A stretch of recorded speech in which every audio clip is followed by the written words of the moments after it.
بسم اللہ الرحمن الرحیم الصلاۃ والسلام علیک یا سیدی یا رسول اللہ وعلی آلک و اصحابک یا نور اللہ اللہم صلی علی محمد وآل محمد۔ اللہ تعالیٰ سب پر رحمت کرم فضل کی نگاہ فرمائے۔ اپنے لیے عافیت مانگا کریں اپنے ہر کام میں، اور جب دعائیں مانگا کریں تو اپنے رب سے کہا کریں کہ یا اللہ عز و جل میرے حق میں جو بہتر ہے مجھے وہ عطا فرما، میرے حق میں بہترین کر کے عطا فرما اور مجھے شکر گزار بندوں میں رکھ۔ تو جب ہم شکر کریں گے ہماری نعمتیں بڑھیں گی، اور پھر جو ہمیں ملے گا ہمارے حق میں بہتری کے ساتھ ملے گا، تو آٹومیٹیکلی اللہ سے رشتہ مضبوط ہوگا، کنیکشن مضبوط ہوگا۔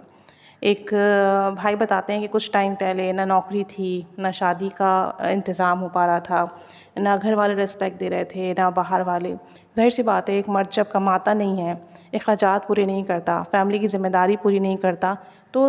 ہر طرف سے اس کے لیے نگیٹو چیزیں سٹارٹ ہو جاتی ہیں۔ تو یہ بھی کہتے ہیں کہ میرے پاس جاب نہیں تھی،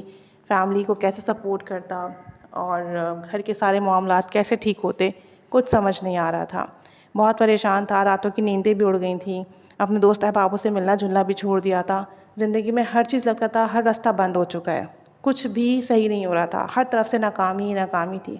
کہتے ہیں کہ ہمارے ایک عزیز نے مجھے استغفار کا ورد دیا اور کہا کہ استغفر اللہ کثرت سے ورد کرو۔ کہتے ہیں میں ذکر و اذکار بہت پابندی سے نہیں کرتا، نمازوں میں بھی میری کوتاہیاں ہوتی ہیں، کہتے ہیں میری اپنی غلطی کوتاہیاں ہیں۔ کہتے ہیں پھر بھی چونکہ حالات اتنے تنگ تھے تو میں نے استغفار کا ذکر کیا، لیکن بہت نہیں کیا، لیکن جتنا بھی پڑھا نا بہت دل سے پڑھا، بہت توجہ دھیان سے پڑھا، اور اس یقین سے پڑھا کہ میں اسے پڑھ رہا ہوں تو راستے کھل رہے ہیں، میں اسے پڑھ رہا ہوں تو کامیابیاں مل رہی ہیں، میں اسے پڑھ رہا ہوں تو جو میں چاہ رہا ہوں ویسا ہی ہو رہا ہے۔ مطلب جب میں پڑھ رہا ہوتا ہوں تو میں اس تصور، دھیان اور سوچ سے پڑھتا ہوں، اس یقین سے پڑھتا ہوں کہ میرا رب مجھے سن رہا ہے، اور میں اپنے دل میں جتنی خواہشات، جتنی دعائیں، جتنی حاجات لے کے بیٹھا ہوں وہ رب مجھے ایک ایک کر کے عطا کرتا جا رہا ہے۔ تو کہتے ہیں کہ میں نے اس تصور دھیان سے کچھ دن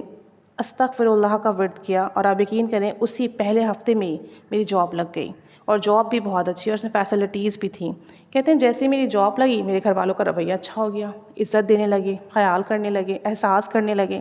اور کہتے ہیں کہ میں نے جب یہ دیکھا تو میں استغفار پڑھتا چلا گیا، اور ساتھ ساتھ درود پاک بھی ایڈ کر لیا، مختصر درود شریف تھوڑا تھوڑا پڑھنا شروع کر دیا۔ کہتے ہیں اس کی مزید برکات یہ ملی کہ میرے لیے بہت اچھے خاندان سے، بہت اچھی فیملی سے ایک رشتہ آیا جو کہ میری فیملی کو بہت اچھا لگا، اور میری بات طے ہو گئی۔ کہتے ہیں کہ اب میں نے اپنی روٹین بنا لی ہے، مجھے زندگی کا کوئی معاملہ ہو، کوئی پریشانی ہو، کوئی ہی تکلیف کیوں نہ ہو، میں استغفر اللہ کا ورد کرتا ہوں، اور اس یقین سے کرتا ہوں اور اس تصور و دھیان سے کرتا ہوں کہ میں پڑھ رہا ہوں اور مجھے یہ چیز مل رہی ہے، میں یہ ذکر کر رہا ہوں، میرا ذکر آسمانوں میں پہنچ رہا ہے اور وہاں سے میرے لیے فیصلے ہو رہے ہیں، اور مجھے یہ معاملات عطا ہو رہے ہیں، میں یہ ذکر کر رہا ہوں اور میری دعائیں قبول ہو رہی ہیں، میں یہ ذکر کر رہا ہوں کامیابیوں کے لیے راستے کھل رہے ہیں، دروازے کھل رہے ہیں۔ کہتے ہیں میں اس یقین سے، اس تصور سے پڑھتا جاتا ہوں، اور آپ یقین کریں کچھ ہی گھنٹوں میں، کچھ ہی لمحوں میں میرا وہ مسئلہ حل ہو جاتا ہے۔ بے شک اللہ کے کلام میں بہت تاثیر ہے، بہت برکت ہے، اللہ کے کلام میں بہت پاور ہے۔ ہم جس انداز سے پڑھتے ہیں، جس یقین سے پڑھتے ہیں، جس ہماری ایمانی کیفیت کے ساتھ اس کو ذکر کرتے ہیں، ویسے ہی ہمیں نوازا جاتا ہے اور ویسے ہی عطا کیا جاتا ہے۔